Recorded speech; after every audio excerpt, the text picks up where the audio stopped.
Bismillahirrahmanirrahiim. Kulan wanaagsan saaxiibayaal, halkani waa Soomaali Barays. Kusoo dhawaada warbixintan gaarka waxyaabaha aynu ku dul istaagi doono waxa qayb ka taariikhda ciidankii cirka Soomaaliya mar kale oo dib loo soo celinayo Soomaaliya oo codsi Mareykanka u dirsatay. Haddaba muxuu ku saleysan yahay? Halkan ayaan ku anba qaadi doonaa dib u yeglilida ciidanka cirka Soomaaliya burburkii kadib dalka haatan oo awood cusub ay la yimaadeen iyo saaxiibada caalamka oo gacan ka siinaya sidii awoodooda ay dib ugu soo celin lahaayeen. Ayaan warbixinta ku faahfaahin doonaa daawada ee fadlan muuqaalkan hadduu ku soo gaaray la wadaag saaxiibadaada kale u sii share garay page-keena Soomaali Barays iyo YouTube-keena sidoo kalena ku soo bir si aad u hesho xogaha iyo macluumaadka xogta iyo xaqiiqda ku saleysan ee halkan ku soo gudbino. Haddii aynu ku bilowno taliyaha ciidamada cirka Soomaaliya Sareeye Guuta Maxamuud Sheekh Cali Maxamuud Dable Baylod oo kursiga diyaaradood uu ku fariisto ugu dambeysay March 1978 xilligii uu duuliyaha ka ahaa diyaarad miig ah ay leeyihiin ciidamada cirka ee Soomaaliya. Ciidamada cirka ee Soomaaliya waxa uu ka tirsanaa in ka badan 50 sano dalka Soomaaliya oo haatan dagaal kula jiro ururka Al-Shabaab ma lahan diyaarado dagaal oo dowladda kooxahaasi kula dagaalanto, balse dalal ku yaal bariga Afrika saaxiibada Mareykanka iyo Midowga Afrika ayaa mararka qaar Soomaaliya ka caawiyo howlgaladan dhinaca cirka ah. Haddaba dadaalada dib loogu soo celinaya ciidamada cirka ee Soomaaliya xagee ayay marayaan? Warbixintan ayaan ku faahfaahinaynaa. Waxaa socda dadaalo dib loogu soo celinaya ciidamada cirka ee Soomaaliya oo 30 sano ka hor burburay oo saameyn ay ku yeesheen dagaaladii dalka ka dhacay, balse waxaa jira caqabado ku horgadaaman. Caqabadahaasi oo ay ka mid yihiin cunaqabataynta dhinaca hubka ee qaramada midoobay ay saartay oo Soomaaliya oo aan laga qaadin, wadanka oo weli aan ka soo kaban dagaaladii sokeeye, Soomaaliya oo weli aan yeelan dhaqaale ku filan oo hub ay ku doonato ay ku soo iibsan karto, iyo amniga wadanka oo dowladda ay si buuxda gacanta ugu wada hayn. Taliye Maxamuud Sheekh oo 75 sano jira wuxuu hogaamiyaa ciidanka cirka ee Soomaaliya, wuxuuna rajeynayaa in ciidamada Mareykanka ay Soomaaliya ka caawiyaan sidii ay dib ugu dhisi lahayd ciidamada cirka iyadoo markii horeba ahayd kuwa ugu awooda badan ee Geeska Afrika. Ciidamada cirka ee Mareykanka waxaan bilownay iskaashi wax hadda ka horeeyay wax iskaashi ma aanan lahayn, ayuu yiri Maxamuud oo ka qayb galaya shir ay yeesheen taliyayaasha ciidamada Afrika ee ka dhacay magaalada Kajeli. Diyaarad, duuliye iyo farsamo yaqaan intaba ma haysano, balse waxaan sugaynaa saldhigyadooda oo kaliya, ayuu intaa ku daray.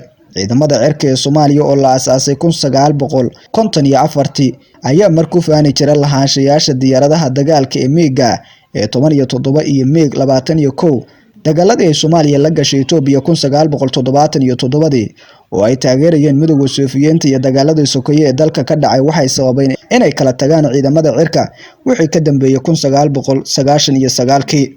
Ururka Al-Shabaab ayaa wixii ka dambeeyay 2000 bilaabay qatar oo ku noqda dowladihii taagta yaraa iyo shacabka Soomaaliyeed. Ciidanka cirka ee Soomaaliya ayaa mar kale dib loo dhisay sanadkii 2015. Taliye Maxamuud waxa uu sheegay in ciidamada cirka ee Mareykanka ay diyaaradahooda duuliyaha leh iyo kuwa aan duuliyaha lahayn ee ilaalada iyo sirdoonka u adeegsadaan oo isticmaalaan saldhigyada ciidamada Beledoogle ee Muqdisho kaga beega dhanka waqooyi. Howlgalka la dagaalanka Al-Shabaab ee Mareykanka ayaa hakad ku yimid wixii ka dambeeyay markii uu Trump madaxweynihii hore ee Mareykanka bishii January 2021 amar ku bixiyay inaysan gabi ahaanba ciidamadooda ku sugnaan doonin Soomaaliya oo ay ka soo baxayaan. Mareykanka Beledoogle waxa uu isticmaalaa howlgallada ciidamada gaarka tababarada uu siiyo guutada danab ee ka tirsan ciidamada xoogga dalka ee Soomaaliya. Taliska Mareykanka Africom ayaa ka gaabsaday inay ka jawaabaan su'aalo laga weydiiyay iskaashiga sirdoonka iyo mustaqbalka waxa uu qorsheynayo ee la doonayaan inay u qabtaan ciidamada cirka ee Soomaaliya, balse waxay hoosta ka xariiqeen inay sida uu Mareykanka uga go'an tahay xaqiijinta amniga ee gobolka. Howlgalkooda ma aysan joojin, balse waxay yareeyeen tirada dadka waxayna joojiyeen tababarada ay sii jireen ciidamada gaarka. Hadda mar walba duulimaadyo way sameeyaan, ayuu yiri taliyaha ciidamada cirka ee Soomaaliya Maxamuud Sheekh. Taliyaha waxa uu intaa ku daray in ciidamada Mareykanka inay hadda Muqdisho dib ugu soo laabteen iskaashiga dhinaca ciidamada cirka si cusub oo u bilowday, wuxuuna sheegay inuu ka rajeynayo Mareykanka in ciidamada cirka ee Soomaaliya uu ka caawiyo dhanka tababarada, ugu dambeyntii inuu ugu deeqo diyaaradaha qumaatiga u kaca iyo kuwa xamuulka. Waxaan ugu horeyntii aan ka doonaynaa ayaa waxa uu yahay inay noo tababaraan duulimaadyo, farsamo yaqaano, shaqaalaha hagista hawada, kuwa diyaaradaha cilad bixiya, ayuu yiri.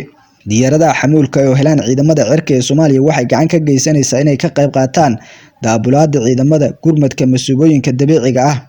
Taliye Maxamuud weli waxa uu ku labisan yahay tuutaha buluuga ah oo ay ka muuqata astaanta ciidamada cirka ee Soomaaliya iyo caleemad dahab ah oo ay darajadiisa muujinayso.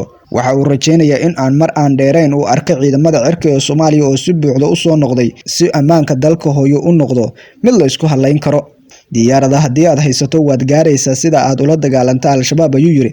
al-shabaab cirka dhulka markaad kula dagaalanto muddo gaaban ayaad ku tirtiri kartaa, balse wax walba eber ayaan ka soo bilownaa. waxaan doonaynaa inaan wax walba hoos ka soo buuxino, ka soo dhisno.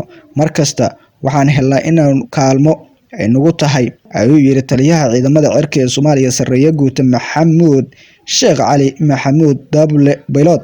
ciidamada Soomaaliya Mareykanka marka laga reebo waxay iskaashi dhinaca ciidamada cirka ah oo looga gogol leeyahay dib u soo celinta ciidamada cirka ee Soomaaliya iyo hubkooda ay Soomaaliya la gashay dowladda Pakistan. dib u milicsiga ciidamada cirka ee Soomaaliya. ciidanka cirka ee Soomaaliya ayaa la aasaasay wixii ka dambeeyay sanadkii Soomaaliya ee xorriyadda qaadatay 1900 si la mid ah ciidamada cirka ee wadamada ka jira caalamka. waxay mas'uul ka yihiin ilaalinta cirka iyo dhulka dalka Soomaaliya. xorriyadda ka hor intii u dhaxaysay 1954 ilaa 1960 waxaa lagu yeeri jiray ciidamada hawada Soomaaliya. xorriyaddii kadib waxaa magacaasi loo bedelay ciidanka cirka ee Soomaaliya.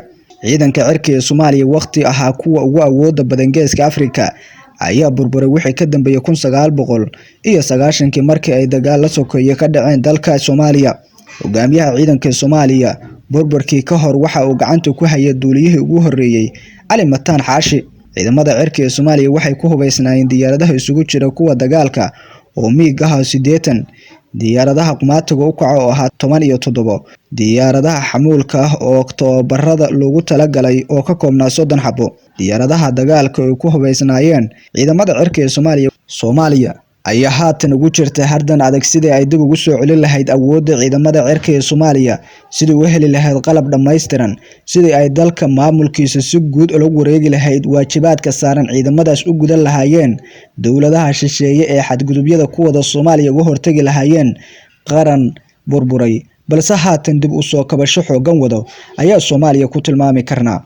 rajo fiican ayay qabaan ciidanka cirka ee Soomaaliya sida ay gacanta ugu dhigi lahaayeen diyaaradaha hore ugu howlgali jireen iyo sidoo kale qalabkooda oo dhammaystiran si ay u gutaan waajibaadka shaqo ee saaran.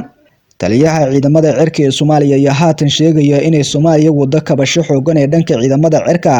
dowladaha saaxiibada caalamka ee taageera Soomaaliya ay ka rajeynayaan sidii ay garab uga sii lahaayeen qalab iyo tababaro iyo xirfado oo dhammaystiran ciidamada cirka ee Soomaaliya oo haatanba ka dhisan dalka balse aan awood badan lahayn. daawade sii share garay muuqaalkan la wadaag saaxiibadaada page-keena iyo YouTube-keenana Somali Barays ku soo biira si aad u hesho xogaha aynu halkan soo gelino. inta ayaan ku soo gabagabeynaa warbixintan gaarka ah. waad ku mahadsan tahay daawashada muuqaalkan.